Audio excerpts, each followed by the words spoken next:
Like, share and subscribe for more videos.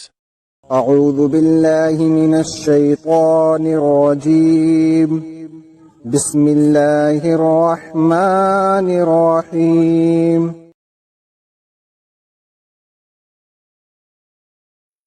نبوت، پیغمبری کی حقیقت، پیغمبر کی پہچان، پیغمبر کی اطاعت، پیغمبر پر ایمان لانے کی ضرورت، پیغمبر کی اطاعت، پیغمبر کی مختصر تاریخ، نبی کریم محمد صلی اللہ علیہ وسلم کی نبوت، نبوت محمدی صلی اللہ علیہ وسلم کا ثبوت، ختم نبوت کے دلائل۔ پچھلے باب میں تم کو 3 باتیں بتائی گئی تھیں۔ ایک یہ کہ خدا کی اطاعت کے لیے خدا کی ذات و صفات اور اس کے پسندیدہ طریقے اور آخرت کی جزا و سزا کے متعلق علم کی ضرورت ہے، اور یہ علم ایسا ہونا چاہیے کہ جس پر تم کو کامل یقین ہو، یعنی ایمان حاصل ہو۔ دوسرے یہ کہ اللہ تعالیٰ نے انسانوں کو اتنے سخت امتحان میں نہیں ڈالا ہے کہ وہ خود اپنی کوشش سے یہ علم حاصل کر لے، بلکہ اس نے خود انسانوں ہی میں سے بعض برگزیدہ بندوں یعنی پیغمبروں کو وحی کے ذریعے سے یہ علم عطا کیا اور ان کو حکم دیا کہ دوسرے بندوں تک اس علم کو پہنچا دیں۔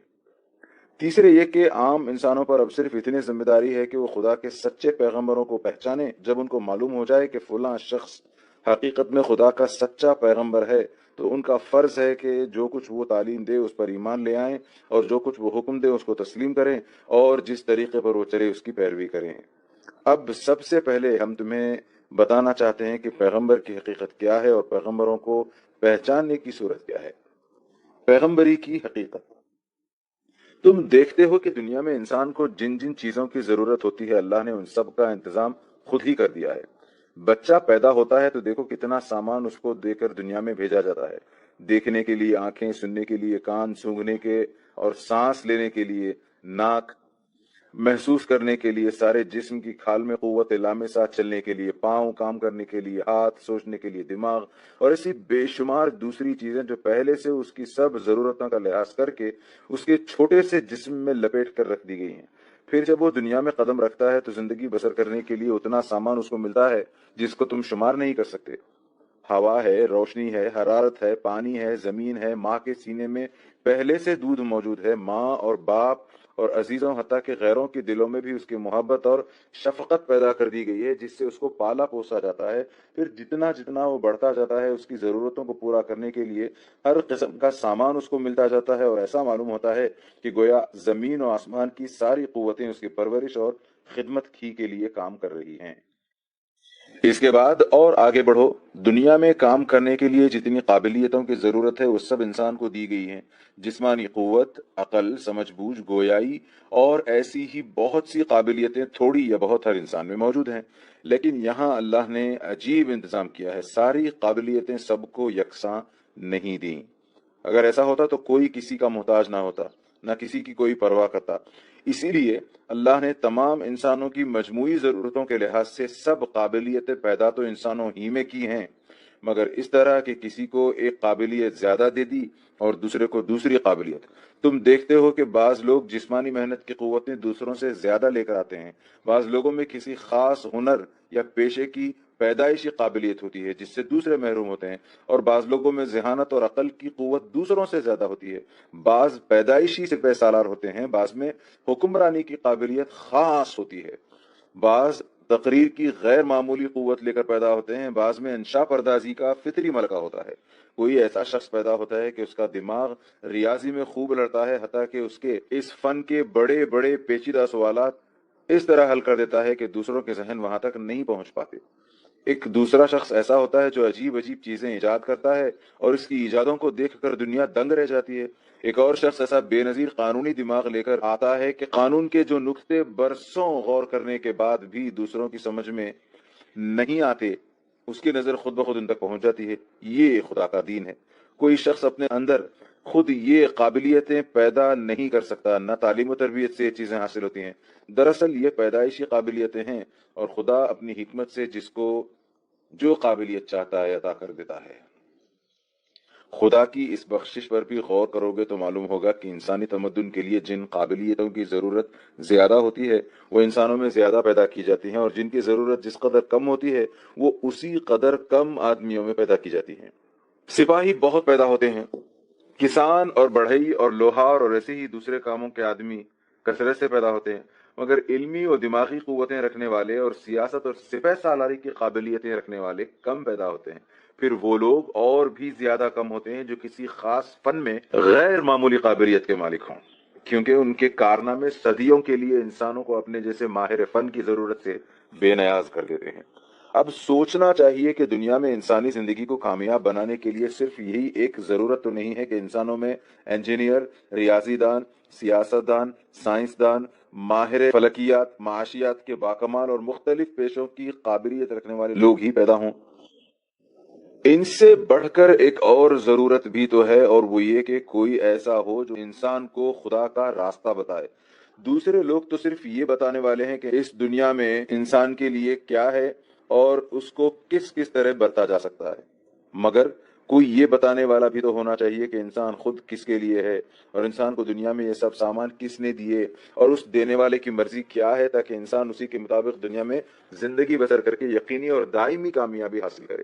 یہ انسان کی اصلی اور سب سے بڑی ضرورت ہے، اور عقل یہ ماننے سے انکار کرتی ہے کہ جس خدا نے ہماری چھوٹی سی چھوٹی ضرورتوں کو پورا کرنے کا انتظام کیا ہے، اس نے ایسی اہم ضرورت کو پورا کرنے سے غفلت برتی ہوگی؟ نہیں، ایسا ہرگز نہیں ہے۔ خدا نے جس طرح ایک ایک ہنر اور ایک ایک علم و فن کی خاص قابلیت رکھنے والے انسان پیدا کیے ہیں، اسی طرح ایسے انسان بھی پیدا کیے ہیں جن میں خود خدا کے پہچاننے کی اعلیٰ قابلیت تھی۔ اس نے ان کو دین اور اخلاق اور شریعت کا علم اپنے پاس سے عطا کیا، اور ان کو اس خدمت پر مقرر کیا کہ دوسرے لوگوں کو ان چیزوں کی تعلیم دیں۔ یہی وہ لوگ ہیں جن کو ہم ہماری اپنی زبان میں نبی یا رسول یا پیغمبر کہتے ہیں۔ پیغمبر کی پہچان: جس طرح دوسرے علوم و فنون کے باکمال لوگ ایک خاص قسم کا ذہن اور ایک خاص قسم کی طبیعت لے کر پیدا ہوتے ہیں، اسی طرح پیغمبر بھی ایک خاص قسم کی طبیعت لے کر آتے ہیں۔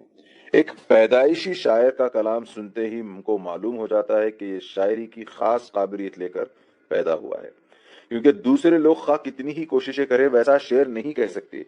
اس طرح ایک پیدائشی مقرر، ایک پیدائشی انشا پرداز، ایک پیدائشی موجد، ایک پیدائشی لیڈر بھی اپنے کارناموں سے صاف پہچان لیا جاتا ہے، کیونکہ ان میں سے ہر ایک اپنے کام میں غیر معمولی قابلیت کا اظہار کرتا ہے جو دوسروں میں نہیں ہوتی۔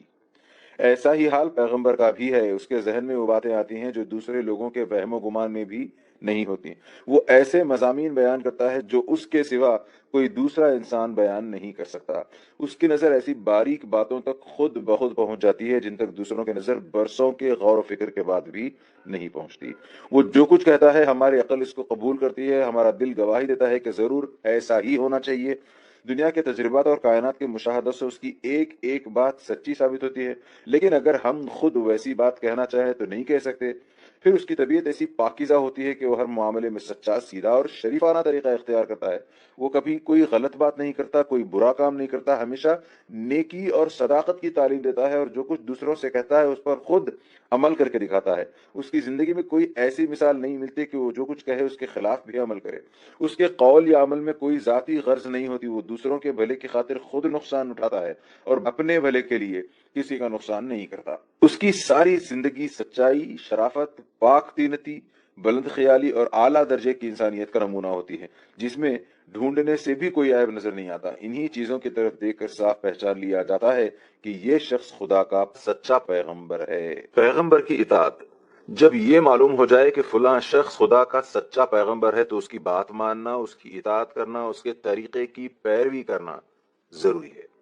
یہ بات بالکل خلاف عقل ہے کہ تم ایک شخص کو پیغمبر بھی تسلیم کرو اور پھر بھی اس کی بات نہ مانو، اس لیے کہ پیغمبر تسلیم کرنے کے معنی یہ ہے کہ تم نے مان لیا ہے کہ وہ جو کچھ کہہ رہا ہے خدا کی طرف سے کہہ رہا ہے، اور وہ جو کچھ کر رہا ہے خدا کی مرضی کے مطابق کر رہا ہے۔ اب تم جو کچھ اس کے خلاف کہو گے یا کرو گے وہ خدا کے خلاف ہوگا، اور جو بات خدا کے خلاف ہو وہ کبھی حق نہیں ہو سکتی۔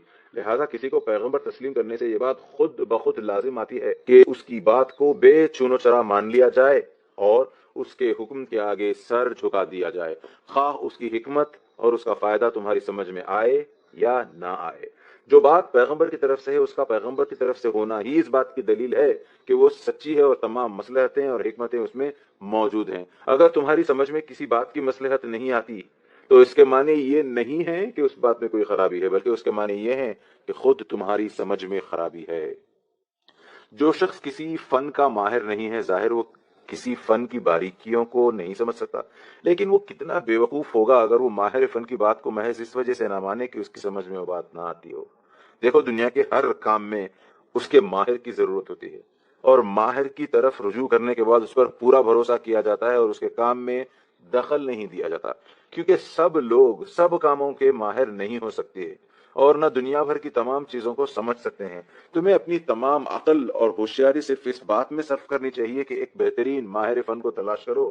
جب کسی کے متعلق تمہیں یقین ہو جائے کہ وہ بہترین ماہر فن ہے تو اس پر تم کو کامل بھروسہ کرنا چاہیے، پھر اس کے کاموں میں دخل دینا اور ایک ایک بات کے متعلق یہ کہنا کہ پہلے ہمیں سمجھا دو ورنہ ہم نہ مانیں گے، عقل مندی نہیں بلکہ سراسر بے وقوفی ہے۔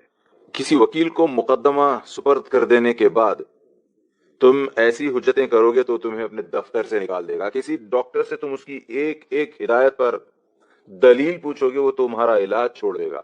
ایسا ہی معاملہ مذہب کا ہے۔ تم کو خدا کا علم حاصل کرنے کی ضرورت ہے۔ تم یہ جاننا چاہتے ہو کہ خدا کی مرضی کے مطابق زندگی بسر کرنے کا طریقہ کیا ہے۔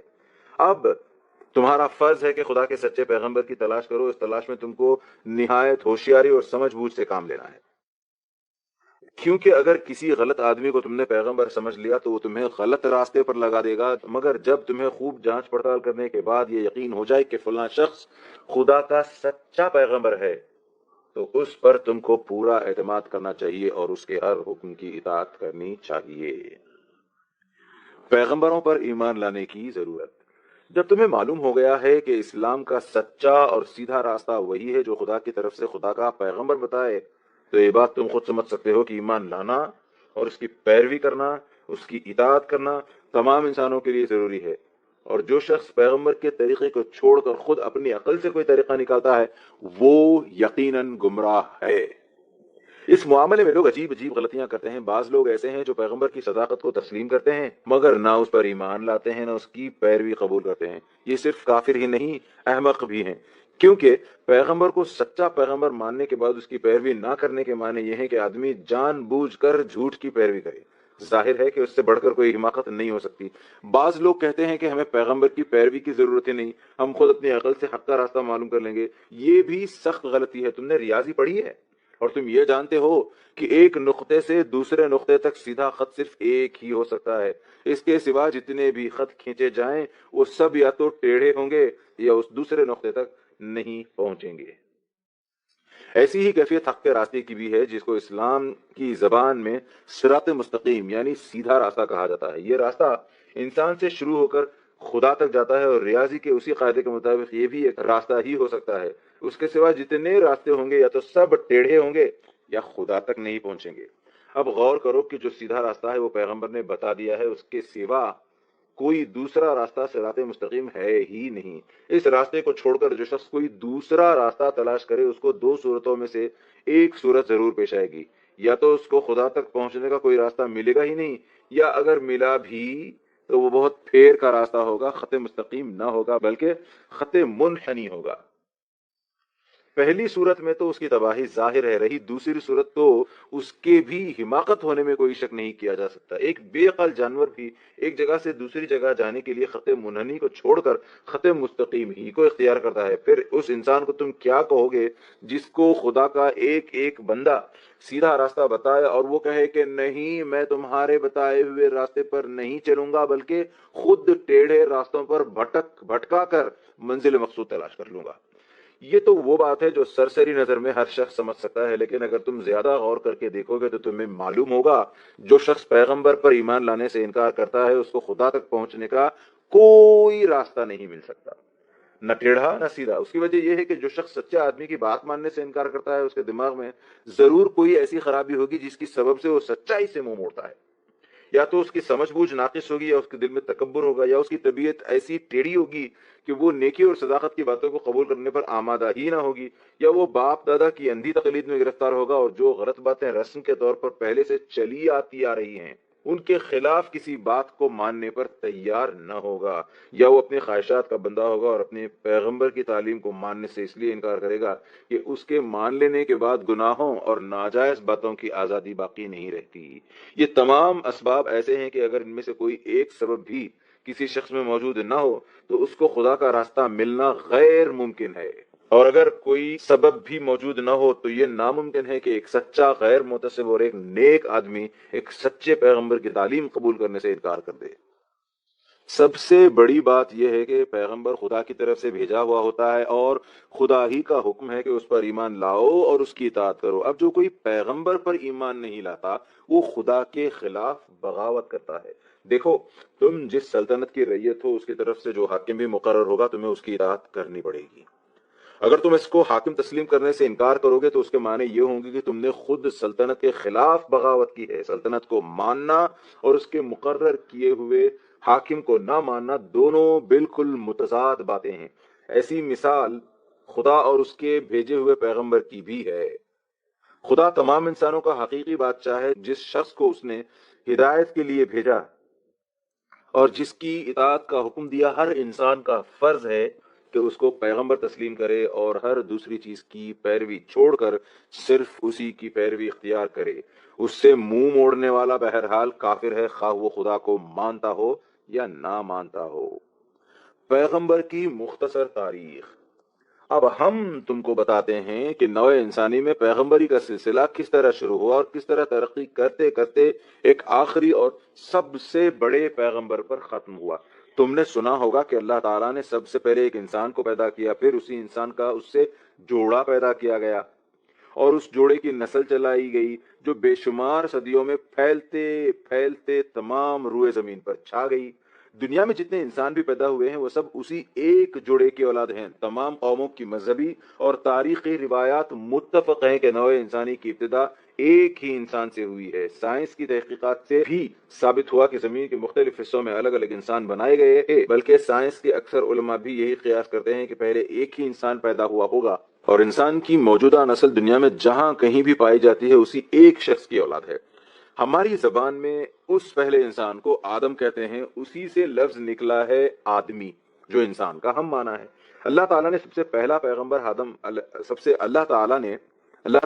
سے پہلا پیغمبر آدم علیہ السلام ہی کو بنایا اور ان کو حکم دیا کہ وہ اپنی اولاد کو اسلام کی تعلیم دیں، یعنی ان کو یہ بتائیں کہ تمہارا اور تمام دنیا کا خدا ایک ہے، اسی کی تم عبادت کرو، اسی کے آگے سر جھکاؤ، اسی سے مدد مانگو اور اسی کی مرضی کے مطابق دنیا میں نیکی اور انصاف کی زندگی بسر کرو۔ اگر تم ایسا کرو گے تو تم کو اچھا انعام ملے گا اور اگر اس کی اطاعت سے منہ موڑو گے تو بڑی سزا پاؤ گے۔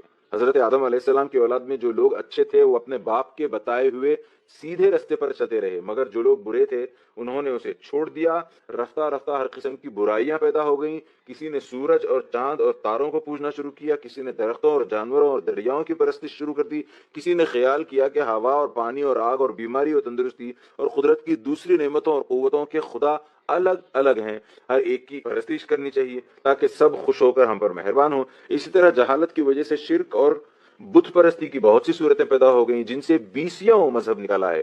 یہ وہ زمانہ تھا جبکہ آدم علیہ السلام کی نسل دنیا کے مختلف حصوں میں پھیل چکی تھی، مختلف قومیں بن گئی تھیں، ہر قوم نے اپنا ایک مذہب بنا لیا تھا اور ہر ایک کی رسمیں الگ تھیں۔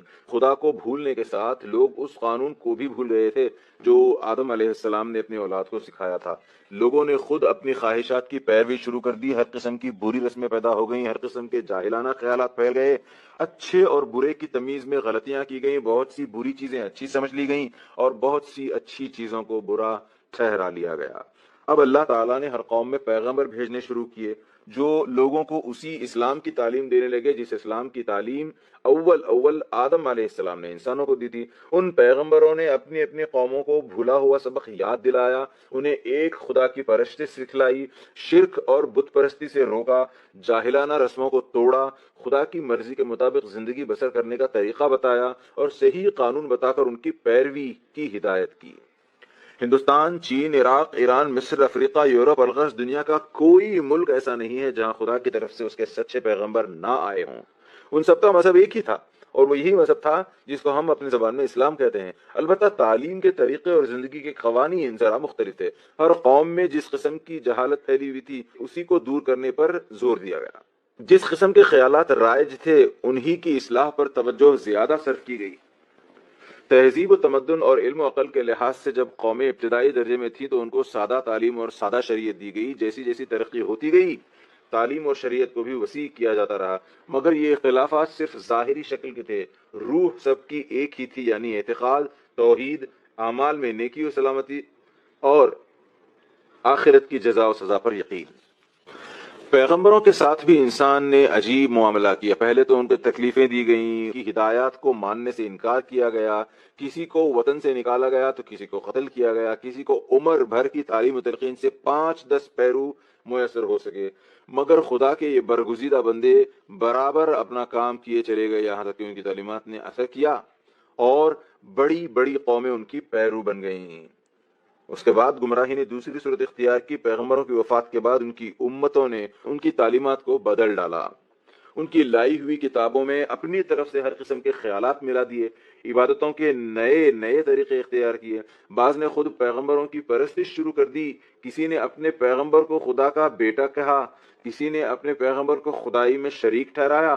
الغرض انسان نے عجیب ستم ظریفی کی کہ جن لوگوں نے بتوں کو توڑا تھا، انسان نے خود انہی کو بت بنا لیا۔ پھر جو شریعتیں یہ پیغمبر اپنی امتوں کو دیے گئے تھے، ان کو بھی طرح طرح سے بگاڑا گیا، ان میں ہر قسم کی جاہلانہ رسمیں ملا دی گئیں، افسانوں اور جھوٹی روایتوں کی آمیزش کر دی گئی، انسانوں کے بنائے ہوئے قوانین کو ان کے ساتھ خلط ملط کر دیا گیا، یہاں تک کہ چند صدیوں کے بعد یہ معلوم کرنے کا کوئی ذریعہ باقی نہ رہا کہ پیغمبر کی اصلی تعلیم اور اصلی شریعت کیا تھی اور بعد آنے والوں نے اس میں کیا ملا دیا۔ خود پیغمبروں کی زندگی کے حالات بھی روایتوں میں ایسے گم ہو گئے کہ ان کے متعلق کوئی چیز بھی قابل اعتبار نہ رہی۔ تاہم پیغمبروں کی کوششیں سب کی سب رائے گاہ نہیں گئیں، تمام ملاوٹوں کے باوجود کچھ نہ کچھ اصلی صداقت ہر قوم میں باقی رہ گئی۔ خدا کا خیال اور آخرت کی زندگی کا خیال کسی نہ کسی صورت تمام قوموں کے اندر پھیل گیا، نیکی اور صداقت اور اخلاق کے چند اصول عام طور پر دنیا میں تسلیم کر لیے گئے، اور تمام قوموں کے پیغمبروں نے الگ الگ ایک ایک قوم کو اس حد تک تیار کر دیا کہ دنیا میں ایک ایسے مذہب کی تعلیم پھیلائی جا سکے جو بلا امتیاز ساری نوع انسانی کا مذہب ہو۔ جیسا کہ ہم نے تم کو اوپر بتایا ہے کہ ابتداءً ہر قوم میں الگ الگ پیغمبر آتے تھے اور ان کی تعلیم ان کی قوم ہی کے اندر محدود رہتی تھی۔ اس کی وجہ یہ تھی کہ اس وقت سب قومیں ایک دوسرے سے الگ تھیں، ان کے درمیان زیادہ میل جول نہ تھا، ہر قوم اپنے وطن کی حدود میں گویا مقید تھی۔ ایسی حالت میں کوئی عام اور مشترک تعلیم تمام قوموں میں پھیلنی بہت مشکل تھی۔ اس کے علاوہ مختلف قوموں کے حالات ایک دوسرے سے بالکل مختلف تھے، جہالت زیادہ بڑھی ہوئی تھی، اور اس جہالت کی بدولت اعتقاد اور اخلاق کی جو خرابیاں پیدا ہوئی تھیں وہ ہر جگہ مختلف صورت کی تھیں۔ اس لیے ضروری تھا کہ خدا کے پیغمبر ہر قوم کو الگ الگ تعلیم و ہدایت دیں، آہستہ آہستہ خیالات کو مٹا کر صحیح خیالات پھیلائیں، رفتہ رفتہ جاہلانہ طریقوں کو چھوڑ کر اعلیٰ درجے کے قوانین کی پیروی سکھائیں، اور اس طرح ان کی تربیت کریں جیسے بچوں کی جاتی ہے۔ خدا ہی جانتا ہے کہ اس طریقے سے قوموں کی تعلیم میں کتنے ہزار برس صرف ہوئے ہوں گے۔ بہرحال ترقی کرتے کرتے آخرکار وہ وقت آیا جب نوع انسانی بچپن کی حالت سے گزر کر سن بلوغ کو پہنچنے لگی۔ تجارت و صنعت و حرفت کی ترقی کے ساتھ ساتھ قوموں کے تعلقات ایک دوسرے سے قائم ہو گئے۔ چین اور جاپان سے لے کر یورپ، افریقہ کے دور دور ملکوں تک جہاز رانی اور خشکی کے سفروں کا سلسلہ قائم ہو گیا۔ اکثر قوموں میں تحریر کا رواج ہوا، علوم و فنون پھیلے اور قوموں کے درمیان خیالات اور علمی مضامین کا تبادلہ ہونے لگا۔ بڑے بڑے فاتح پیدا ہوئے اور انہوں نے بڑی بڑی سلطنتیں قائم کر کے کئی ملکوں اور کئی قوموں کو ایک سیاسی نظام میں ملا دیا۔ اس طرح وہ دوری اور جدائی جو پہلے انسانی قوموں میں پائی جاتی تھی رفتہ رفتہ کم ہوتی چلی گئی، اور یہ ممکن ہو گیا کہ اسلام کی ایک ہی تعلیم اور ایک ہی شریعت تمام دنیا کے لیے بھیجی جائے۔ اب سے 2500 برس پہلے انسان کی حالت اس حد تک ترقی کر چکی تھی گویا وہ خود ہی ایک مشترک مذہب مانگ رہا تھا۔ بودھ مت اگر کوئی پورا مذہب نہ تھا اور اس میں محض چند اخلاقی اصول ہی تھے، مگر ہندوستان سے نکل کر وہ ایک طرف جاپان اور منگولیا تک اور دوسری طرف افغانستان اور بخارا تک پھیل گیا، اور اس کی تبلیغ کرنے والے دور دور ملکوں تک جا پہنچے۔ اس کے چند صدیوں بعد عیسائی مذہب پیدا ہوا۔ اگرچہ حضرت عیسیٰ علیہ السلام اسلام کی تعلیم لے کر آئے تھے، مگر ان کے بعد عیسائیت کے نام سے ایک ناقص مذہب بنا لیا گیا، اور عیسائیوں نے اس مذہب کو ایران سے لے کر افریقہ، یورپ کے دور دراز ملکوں میں پھیلا دیا۔ یہ واقعات بتاتے ہیں کہ اس وقت دنیا خود ایک عام انسانی مذہب مانگ رہی تھی، اور اس کے لیے یہاں تک تیار ہو گئی تھی کہ اسے کوئی پورا اور صحیح مذہب نہ ملا تو اس نے کچے اور ناتمام مذہبوں ہی کو انسانی قوموں میں پھیلانا شروع کر دیا۔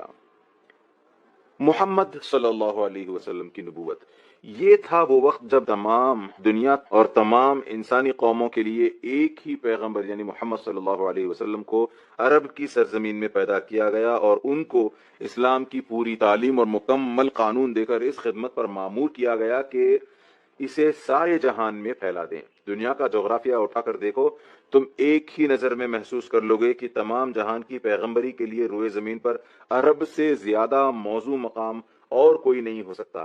یہ ملک ایشیا اور افریقہ کے عین وسط میں واقع ہے اور یورپ بھی یہاں سے بہت قریب ہے۔ خصوصاً اس زمانے میں یورپ کی متمدن قومیں زیادہ تر یورپ کے جنوبی حصے میں آباد تھیں اور یہ حصہ عرب سے اتنا ہی قریب ہے جتنا کہ ہندوستان ہے۔ پھر اس زمانے کی تاریخ پڑھو، تم کو معلوم ہوگا کہ اس نبوت کے لیے اس زمانے میں عربی قوم سے زیادہ موزوں کوئی قوم نہ تھی۔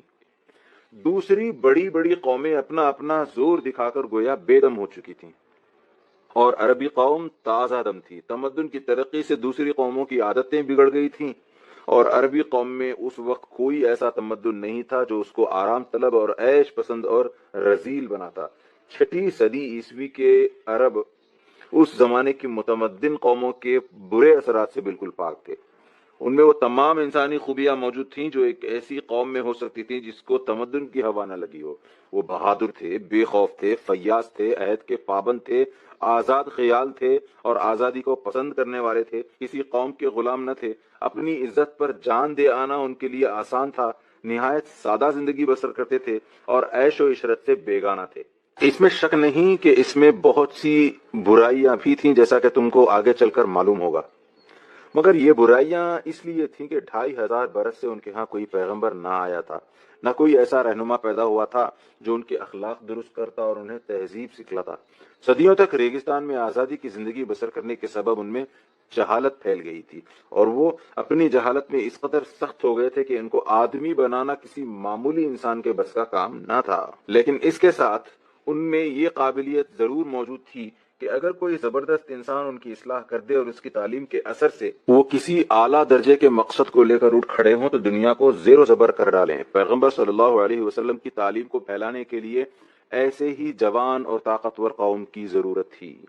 اس کے بعد عربی زبان کو دیکھو، تم جب اس زبان کو پڑھو گے اور اس کے علم ادب کا مطالعہ کرو گے تو تم کو معلوم ہوگا کہ بلند خیالات کو ادا کرنے اور خدائی علم کی نہایت نازک باتیں بیان کرنے اور دلوں میں اثر پیدا کرنے کے لیے اس سے زیادہ موزوں زبان کوئی نہیں ہے۔ اس زبان کے مختصر جملوں میں بڑے بڑے مضامین ادا ہو جاتے ہیں اور پھر ان میں ایسا زور ہوتا ہے کہ دلوں میں تیر و نشتر کی طرح اثر کرتے ہیں۔ ایسی شیرینی ہوتی ہے کہ کانوں میں رس پڑتا معلوم ہوتا ہے، ایسا نغمہ ہوتا ہے کہ آدمی بے اختیار جھومنے لگتا ہے۔ قرآن جیسی کتاب کے لیے ایسی ہی زبان کی ضرورت تھی۔ بس اللہ تعالیٰ کی یہ بہت بڑی حکمت تھی کہ اس نے تمام جہان کی پیغمبری کے لیے عرب کے مقام کو منتخب کیا۔ آؤ اب ہم تمہیں بتاتے ہیں کہ جس ذات مبارک کو اس کام کے لیے پسند کیا گیا وہ کیسی بے نظیر تھی۔ نبوت محمدی صلی اللہ علیہ وسلم کا ثبوت۔ ذرا 1400 برس پیچھے پلٹ کر دیکھو، دنیا میں نہ تارے برقی تھی، نہ ٹیلی فون تھے، نہ ریل تھی، نہ چھاپے خانے تھے، نہ اخبار اور رسالے شائع ہوتے تھے، نہ کتابیں چھپتی تھیں، نہ سفر اور سیاحت کی وہ آسانیاں تھیں جو آج کل پائی جاتی ہیں۔ ایک ملک سے دوسرے ملک تک جانے میں مہینوں کی مسافت طے کرنی پڑتی تھی۔ ان حالات میں دنیا کے درمیان عرب کا ملک سب سے الگ تھلگ پڑا ہوا تھا۔ اس کے ارد گرد ایران، روم اور مصر جیسے ملک تھے جن میں کچھ علوم و فنون کا چرچا تھا، مگر ریت کے بڑے بڑے سمندروں نے عرب کو ان سے جدا کر رکھا تھا۔ عرب سوداگر اونٹوں پر مہینوں کی راہ طے کر کے ان ملکوں کی تجارت کے لیے جاتے تھے، مگر یہ تعلق صرف مال کی خرید و فروخت کی حد تک تھا۔ خود عرب میں کوئی اعلیٰ درجے کا تمدن نہ تھا، نہ کوئی مدرسہ تھا، نہ کوئی کتب خانہ، نہ لوگوں میں تعلیم کا چرچا تھا۔ تمام ملک میں گنتی کے چند لوگ تھے جن کو کچھ لکھنا پڑھنا آتا تھا، مگر وہ بھی اتنا نہیں کہ اس زمانے کے علوم و فنون سے آشنا ہوتے۔ وہاں کوئی باقاعدہ حکومت بھی نہ تھی، کوئی قانون بھی نہ تھا، ہر قبیلہ اپنی جگہ خود مختار تھا۔ آزادی کے ساتھ لوٹ مار ہوتی تھی، آئے دن خون ریز لڑائیاں ہوتی رہتی تھیں، آدمی کی جان کی کوئی قیمت ہی نہ تھی۔ جس کا جس پر بس چلتا اسے مار ڈالتا اور اس کے مال پر قبضہ کر لیتا۔ اخلاق اور تہذیب کی ان کو ہوا تک نہ لگی تھی۔ بدکاری اور شراب خوری اور جوئے بازی کا بازار گرم تھا. لوگ ایک دوسرے کے سامنے بے تکلف برہنہ ہو جاتے تھے. عورتیں تک ننگی ہو کر خانے کعبے کا طواف کرتی تھیں. حرام و حلال کی کوئی تمیز نہ تھی. عربوں کی آزادی اس قدر بڑھی ہوئی تھی کہ کوئی شخص کسی قاعدے، کسی قانون، کسی ضابطے کی پابندی کے لیے تیار نہ تھا، نہ کسی حاکم کی اطاعت قبول کر سکتا تھا. اس پر جہالت کی یہ کیفیت کہ ساری قوم پتھر کے بتوں کو پوجتی تھی. راستہ چلتے کوئی اچھا سا چکنا پتھر مل جاتا تو اسی کو سامنے رکھ کر پرستش کرنے لگتے. یعنی جو گردنیں کسی کے سامنے نہ جھکتی تھیں وہ پتھروں کے سامنے جھک جاتی تھیں، اور یہ سمجھا جاتا تھا کہ یہ پتھر ان کی حاجت روائی کریں گے. ایسی قوم اور ایسے حالات میں ایک شخص پیدا ہوتا ہے. بچپن ہی میں ماں، باپ اور دادا کا سایہ سر سے اٹھ جاتا ہے. اس لیے اس گئی گزری حالت میں جو تربیت مل سکتی تھی وہ بھی اس کو نہیں ملتی. ہوش سنبھالتا ہے تو عرب لڑکوں کے ساتھ بکریاں چرانے لگتا ہے. جوان ہوتا ہے تو سوداگری میں لگ جاتا ہے. اٹھنا، بیٹھنا، ملنا جلنا انہی عربوں کے ساتھ ہے جن کی حالت تم نے اوپر دیکھی ہے. تعلیم کا نام تک نہیں، حتیٰ کہ پڑھنا بھی نہیں آتا، مگر اس کے باوجود اس کی عادتیں، اس کے اخلاق، اس کے خیالات سب سے جدا ہیں. وہ کبھی جھوٹ نہیں بولتا، کسی سے بد کلامی نہیں کرتا. اس کی زبان میں سختی کی بجائے شیرینی ہے، اور وہ بھی ایسی کہ لوگ اس کے گرویدہ ہو جاتے ہیں. وہ کسی کا ایک پیسہ بھی ناجائز طریقے سے نہیں لیتا. اس کی ایمانداری کا حال یہ ہے کہ لوگ اپنے قیمتی مال اس کے پاس حفاظت کے لیے رکھواتے ہیں، اور وہ ہر ایک کے مال کی حفاظت اپنی جان کی طرح کرتا ہے. ساری قوم اس کی دیانت پر بھروسہ کرتی ہے اور اسے امین کے نام سے پکارتی ہے. اس کی شرم و حیا کا یہ حال ہے کہ بدتمیز اور گندے لوگوں میں پلنے اور رہنے کے باوجود ہر بدتمیزی اور ہر گندگی سے نفرت کرتا ہے، اور اس کے ہر کام میں صفائی اور ستھرائی پائی جاتی ہے. اس کے خیالات اتنے پاکیزہ ہیں کہ اپنی قوم کو لوٹ مار اور خون ریزی کرتے دیکھ کر اس کا دل دکھتا ہے، اور وہ لڑائیوں کے موقع پر صلح صفائی کرنے کی کوشش کرتا ہے. دل ایسا نرم ہے کہ ہر ایک کے دکھ درد میں شریک ہوتا ہے. یتیموں اور بیواؤں کی مدد کرتا ہے، بھوکوں کو کھانا کھلاتا ہے، مسافروں کی میزبانی کرتا ہے.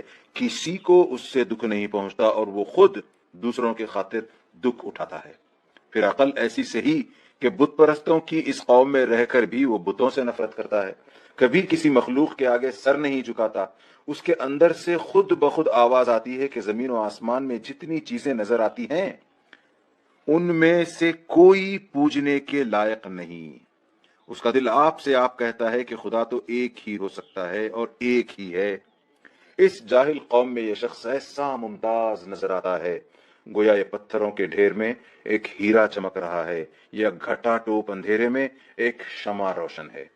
40 برس کے قریب اس طرح پاک، صاف اور اعلیٰ درجے کی شریفانہ زندگی بسر کرنے کے بعد یہ شخص اس تاریکی سے جو اس کے چاروں طرف پھیلی ہوئی تھی گھبرا اٹھتا ہے. جہالت، بد اخلاقی، بد کرداری، بد نظمی اور شرک و بت پرستی کا یہ ہولناک سمندر جو اس کو گھیرے ہوئے تھا، اس سے وہ نکل جانا چاہتا ہے، کیونکہ یہاں کوئی چیز بھی اس کی طبیعت کے مناسب نہیں. آخر وہ آبادی سے دور ایک پہاڑ کے غار میں جا جا کر تنہائی اور سکون کے عالم میں کئی دن گزارنے لگتا ہے. فاقے کر کر کے اپنے روح اور اپنے دل و دماغ کو اور زیادہ پاک و صاف کرتا ہے. سوچتا ہے، غور و فکر کرتا ہے، اور کوئی روشنی ڈھونڈتا ہے جس سے وہ اس چاروں طرف پھیلی تاریکی کو دور کر سکے. ایسی قوت و طاقت حاصل کرنا چاہتا ہے جس سے وہ اس بگڑی ہوئی دنیا کو توڑ پھوڑ کر پھر سے سنوار دے. یکایک اس کی حالت میں ایک عظیم الشان تغیر رونما ہوتا ہے. ایک دم سے اس کے دل میں وہ روشنی آ جاتی ہے جس کو اس کی فطرت مانگ رہی تھی. اچانک اس کے اندر وہ طاقت بھر جاتی ہے جس کا ظہور اس سے پہلے نہ ہوا تھا. وہ غار کی تنہائی سے نکل آتا ہے، اپنی قوم کے پاس آتا ہے، اس سے کہتا ہے کہ یہ بت کسی کام کے نہیں، انہیں چھوڑ دو. یہ زمین، یہ چاند، یہ سورج، یہ تارے، یہ زمین و آسمان کی ساری قوتیں ایک خدا کے مخلوق ہیں. وہی تمہارا پیدا کرنے والا ہے، وہی رزق دینے والا ہے، وہی مارنے اور جلانے والا ہے. سب کو چھوڑ کر اسی کو پوجو، سب کو چھوڑ کر اسی سے اپنی حاجتیں طلب کرو. یہ چوری، یہ لوٹ مار، یہ شراب خوری، یہ جوا، یہ بدکاریاں جو تم کرتے ہو سب گناہ ہیں، انہیں چھوڑ دو. خدا انہیں پسند نہیں کرتا. سچ بولو، انصاف کرو، نہ کسی کی جان لو، نہ کسی کا مال چھینو، جو کچھ لو حق کے ساتھ لو اور جو کچھ دو حق کے ساتھ دو۔ تم سب انسان ہو اور انسان سب برابر ہیں۔ بزرگی اور شرافت انسان کے نسل اور نسب میں نہیں، رنگ روپ اور مال و دولت میں نہیں، خدا پرستی، نیکی اور پاکیزگی میں ہے۔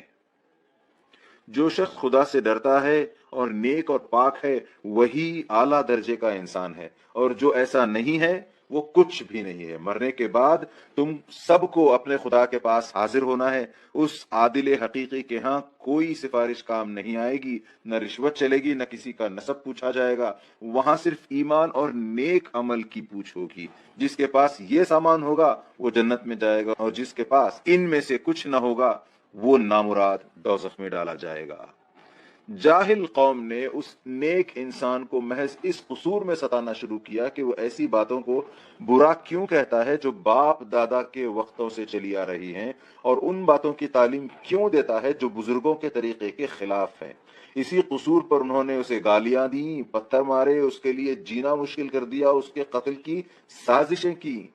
ایک دن دو دن نہیں، اکٹھے 13 برس تک سخت سے سخت ظلم توڑے، یہاں تک کہ اسے وطن چھوڑنے پر مجبور کر دیا، اور پھر وطن سے نکال کر بھی دم نہ لیا۔ جہاں اس نے پناہ لی تھی وہاں بھی کئی برس اس کو پریشان کرتے رہے۔ یہ سب تکلیفیں اس نیک انسان نے کس لیے اٹھائیں؟ صرف اس لیے کہ وہ اپنی قوم کو سیدھا راستہ بتانا چاہتا تھا۔ اس کی قوم اسے بادشاہی دینے کے لیے تیار تھی، دولت کے ڈھیر اس کے قدموں میں ڈالنے پر آمادہ تھی، بشرطے کہ وہ اپنی اس تعلیم سے باز آ جائے۔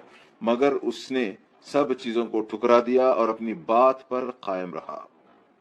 کیا اس سے بڑھ کر نیک دلی اور صداقت تمہارے خیال میں آ سکتی ہے کہ کوئی شخص اپنے کسی فائدے کے خاطر نہیں، محض دوسروں کے بھلے کی خاطر تکلیفیں اٹھائے؟ وہی لوگ جن کے فائدے کے لیے وہ کوشش کر رہا ہے اس کو پتھر مارتے ہیں اور وہ ان کے لیے دعائے خیر کرتا ہے۔ انسان تو کیا، فرشتے بھی اس کی نیکی پر قربان جائیں۔ پھر دیکھو، جب یہ شخص اپنے غار سے یہ تعلیم لے کر نکلا تو اس میں کتنا بڑا انقلاب ہوا۔ اب جو کلام وہ سنا رہا تھا وہ ایسا فصیح و بلیغ تھا کہ کسی نے نہ اس سے پہلے ایسا کلام کہا نہ اس کے بعد کوئی کہہ سکا۔ عرب والوں کو اپنی شاعری، اپنی خطابت، اپنی فصاحت پر بڑا ناز تھا۔ اس نے عربوں سے کہا کہ تم ایک ہی صورت اس کلام کے مانند بنا لاؤ، مگر سب کی گردنیں عاجزی سے جھک گئیں۔ حد یہ ہے کہ خود اس شخص کی اپنی بول چال اور تقریر کی زبان بھی اتنی اعلیٰ درجے کی نہ تھی جتنی اس خاص کلام کی تھی۔ چنانچہ آج بھی جب ہم اس کی دوسری تقریروں کا مقابلہ اس کلام سے کرتے ہیں تو دونوں میں نمایاں فرق محسوس ہوتا ہے۔ اس نے، اس ان پڑھ صحرا نشین انسان نے حکمت اور دانائی کی ایسی باتیں کہنی شروع کی کہ نہ اس سے پہلے کسی انسان نے کہی تھیں، نہ اس کے بعد آج تک کوئی کہہ سکا، نہ 40 برس کی عمر سے پہلے خود اس کی زبان سے وہ کبھی سنی گئی تھی۔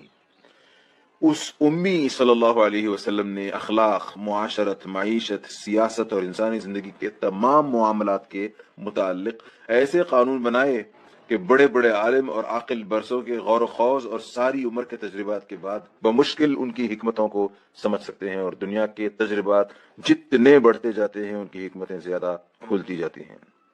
1400 برس سے زیادہ مدت گزر چکی ہے مگر آج بھی اس کے بنائے ہوئے قانون میں کسی ترمیم کی گنجائش نظر نہیں آتی۔ دنیا کے قانون ہزاروں مرتبہ بنے اور بگڑے، ہر آزمائش میں ناکام ہوئے اور ہر بار ان میں ترمیم کرنی پڑی، مگر اس صحرا نشین امی صلی اللہ علیہ وسلم نے تنہا بغیر کسی دوسرے انسان کی مدد کے جو قانون بنا دیے ان کی کوئی ایک دفعہ بھی ایسی نہیں ہے جو اپنی جگہ سے ہٹا لی جا سکتی ہو۔ اس نے 23 برس کی مدت میں اپنے اخلاق، اپنی نیکی اور شرافت اور اپنی اعلیٰ تعلیم کے زور سے اپنے دشمنوں کو دوست بنا لیا، اپنے مخالفوں کو موافق بنا لیا۔ بڑی بڑی طاقتیں اس کے مقابلے میں اٹھیں اور آخرکار شکست کھا کر اس کے قدموں میں آ رہی۔ اس نے جب فتح پائی تو کسی دشمن سے بدلہ نہ لیا، کسی پر سختی نہ کی۔ جنہوں نے اس کے حقیقی چچا کو قتل کیا اور اس کا کلیجہ نکال کر چبا گئے ان کو بھی فتح پا کر اس نے بخش دیا۔ جنہوں نے اس کو پتھر مارے تھے، اس کو وطن سے نکالا تھا، ان کو فتح پا کر اس نے بخش دیا۔ اس نے کبھی کسی سے دغا نہ کی، عہد کر کے کبھی نہ توڑا، جنگ میں بھی کسی پر زیادتی نہ کی۔ اس کے سخت سے سخت دشمن بھی کبھی اس پر کسی گناہ یا ظلم کا الزام نہ رکھ سکے۔ یہی نیکی تھی جس نے بالآخر تمام عرب کا دل موہ لیا۔ اس نے اپنی تعلیم و ہدایت سے انہی عربوں کو جن کا حال تم اوپر پڑھ چکے ہو وحشت اور جہالت سے باہر نکال کر اعلیٰ درجے کی مہذب قوم بنا دیا۔ جو عرب کسی قانون کی پابندی پر تیار نہ تھے ان کو اس نے ایسا پابند قانون بنا دیا کہ دنیا کی تاریخ میں کوئی قوم ایسی پابند قانون نظر نہیں آتی۔ جو عرب کسی کی اطاعت پر آمادہ نہ تھے اس نے ان کو عظیم الشان سلطنت کا تابع بنا دیا۔ جن لوگوں کو اخلاق کی ہوا تک نہ لگی تھی ان کے اخلاق ایسے پاکیزہ بنا دیے کہ آج ان کے حالات پڑھ کر دنیا دنگ رہ جاتی ہے۔ جو عرب اس وقت دنیا کی قوموں میں سب سے زیادہ پست تھے وہ اس تنہا انسان کے اثر سے 23 برس کے اندر یکایک ایسے زبردست ہو گئے کہ انہوں نے ایران، روم اور مصر کے عظیم الشان سلطنتوں کے تختے الٹ دیے، دنیا کو تمدن، تہذیب، اخلاق اور انسانیت کا سبق دیا اور اسلام کی ایک تعلیم اور ایک شریعت کو لے کر ایشیا، افریقہ، یورپ کے دور دراز گوشوں تک پھیلتے چلے گئے۔ یہ تو وہ اثرات ہیں جو عرب قوم پر ہوئے۔ اس سے زیادہ حیرت انگیز اثرات اس امی صلی اللہ علیہ وسلم کی تعلیم سے تمام دنیا پر ہوئے۔ اس نے ساری دنیا کے خیالات، عادات اور قوانین میں انقلاب پیدا کر دیا۔ ان کو چھوڑو جنہوں نے اس کو اپنا رہنما مان لیا ہے، مگر حیرت یہ ہے کہ جنہوں نے اس کی پیروی سے انکار کیا، جو اس کے مخالف ہیں، اس کے دشمن ہیں، وہ بھی اس کے اثرات سے نہ بچ سکے۔ دنیا توحید کا سبق بھول گئی تھی، اس نے یہ سبق پھر سے یاد دلایا اور اتنے زور کے ساتھ اس کا اصول پھونکا کہ آج بت پرستوں اور مشرکوں کے مذہب بھی توحید کا دعویٰ کرنے پر مجبور ہو گئے۔ اس نے اخلاق کی ایسی زبردست تعلیم دی کہ اس کے بنائے ہوئے اصول تمام دنیا کے اخلاقیات میں پھیل گئے اور پھیلتے چلے جا رہے ہیں۔ اس نے قانون اور سیاست اور تہذیب و معاشرت کے جو اصول بتائے وہ ایسے پکے اور سچے اصول تھے کہ مخالفوں نے بھی چپ کے ان کی خوشہ چینی شروع کر دی اور آج تک کیے جا رہے ہیں۔ جیسا کہ تم کو اوپر بتایا جا چکا ہے، یہ شخص ایک جاہل قوم اور ایک نہایت تاریک ملک میں پیدا ہوا تھا۔ 40 برس کی عمر تک گلابانی اور سوداگری کے سوا اس نے کوئی کام نہ کیا تھا، کسی قسم کی تعلیم و تربیت بھی اس نے نہ پائی تھی۔ مگر غور کرو، 40 برس کی عمر کو پہنچنے کے بعد کہاں سے اس کے اندر یکایک کتنے کمالات جمع ہو گئے، کہاں سے اس کے پاس ایسا علم آ گیا، کہاں سے اس میں یہ طاقت پیدا ہو گئی۔ ایک اکیلا انسان ہے اور ایک ہی وقت میں بے نظیر سپہ سالار بھی ہے، ایک اعلیٰ درجے کا جج بھی ہے، ایک زبردست مقنن بھی ہے، ایک بے مثال فلسفر بھی ہے، ایک لاجواب مصلح اخلاق و تمدن بھی ہے، ایک حیرت انگیز ماہر سیاست بھی ہے۔ پھر اتنی مصروفیتوں کے باوجود وہ راتوں کو گھنٹوں اپنے خدا کی عبادت بھی کرتا ہے، اپنے بیوی بچوں کے حقوق بھی ادا کرتا ہے، غریبوں اور مصیبت زدوں کی خدمت بھی کرتا ہے۔ ایک بڑے ملک کی بادشاہی مل جانے پر بھی وہ ایک فقیر کی سی زندگی بسر کرتا ہے، بوریے پر سوتا ہے، موٹا جھوٹا پہنتا ہے، غریبوں کی سی غذا کھاتا ہے، بلکہ کبھی کبھی فاقے کی نوبت بھی آ جاتی ہے۔ یہ حیرت انگیز کمالات دکھا کر اگر وہ کہتا ہے کہ میں انسان سے بالاتر ہستی ہوں، تب بھی کوئی اس کے دعوے کی تردید نہ کر سکتا تھا۔ مگر جانتے ہو اس نے کیا کہا؟ اس نے یہ نہیں کہا کہ یہ سب میرے اپنے کمالات ہیں، اس نے ہمیشہ یہی کہا کہ میرے پاس کچھ بھی اپنا نہیں ہے، سب کچھ خدا کا ہے اور خدا کی طرف سے ہے۔ میں نے جو کلام پیش کیا ہے جس کی نظیر لانے سے سب انسان عاجز ہیں، یہ میرا کلام نہیں ہے، نہ میرے دماغ کی قابلیت کا نتیجہ ہے، یہ خدا کا کلام ہے اور اس کی ساری تعریف اس خدا کے لیے ہے۔ میرے جتنے کام ہیں یہ بھی میری اپنی قابلیت سے نہیں ہے، محض خدا کی ہدایت سے ہیں۔ ادھر سے جو کچھ ارشاد ہوتا ہے میں وہی کرتا ہوں اور وہی کہتا ہوں۔ اب بتاؤ کہ ایسے سچے انسان کو خدا کا پیغمبر کیسے نہ مانا جائے؟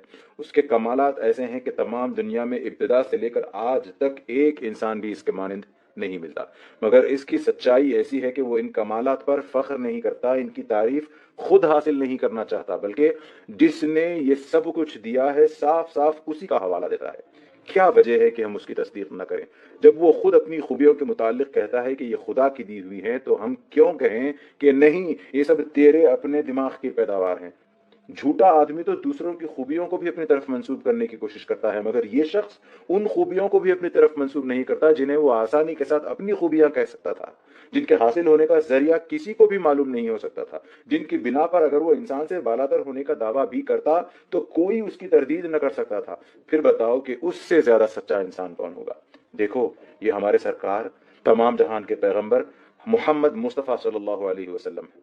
ان کی پیغمبری کی دلیل خود ان کی سچائی ہے، ان کے عظیم الشان کارنامے، ان کے اخلاق، ان کی پاک زندگی کے واقعات سب تاریخوں سے ثابت ہیں۔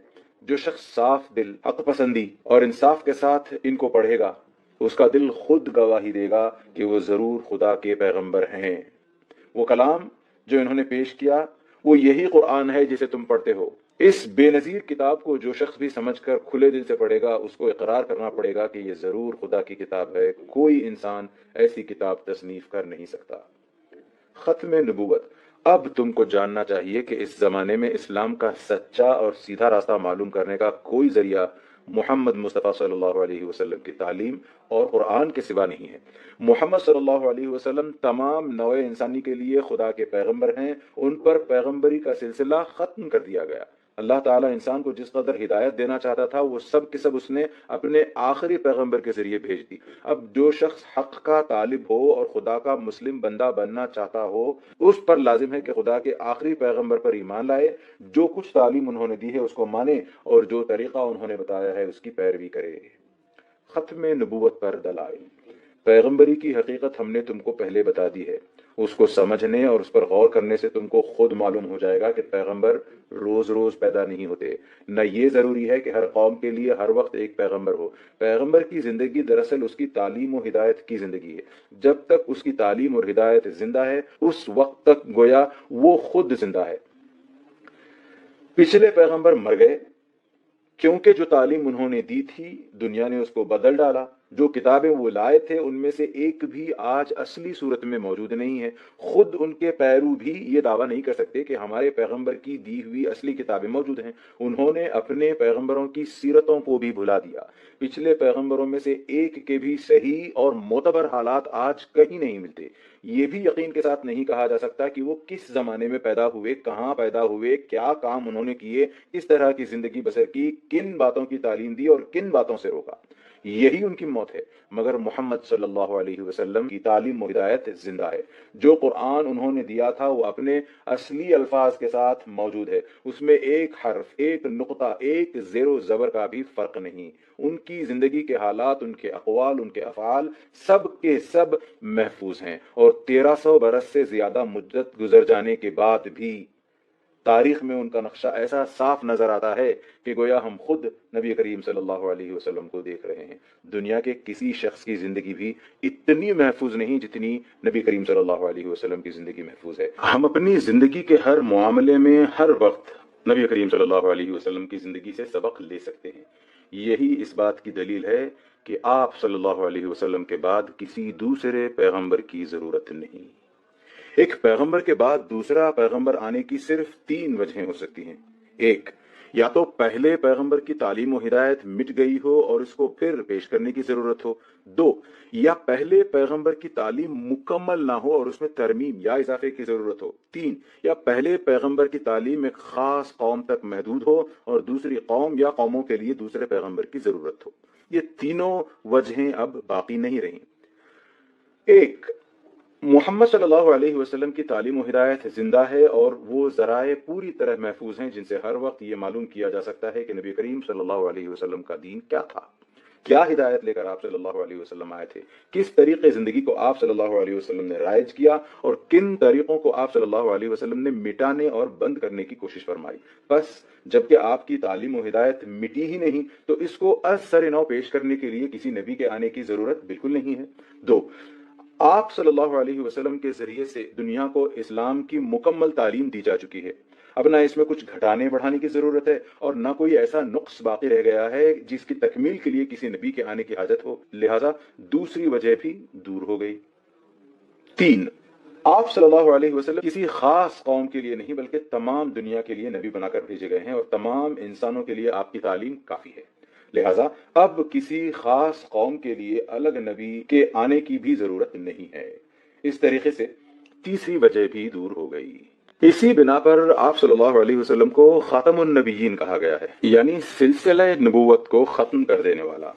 اب دنیا کو کسی دوسرے نبی کی ضرورت نہیں ہے بلکہ صرف ایسے لوگوں کی ضرورت ہے جو آپ صلی اللہ علیہ وسلم کے طریقے پر خود چلیں اور دوسروں کو چلائیں، آپ صلی اللہ علیہ وسلم کی تعلیمات کو سمجھیں۔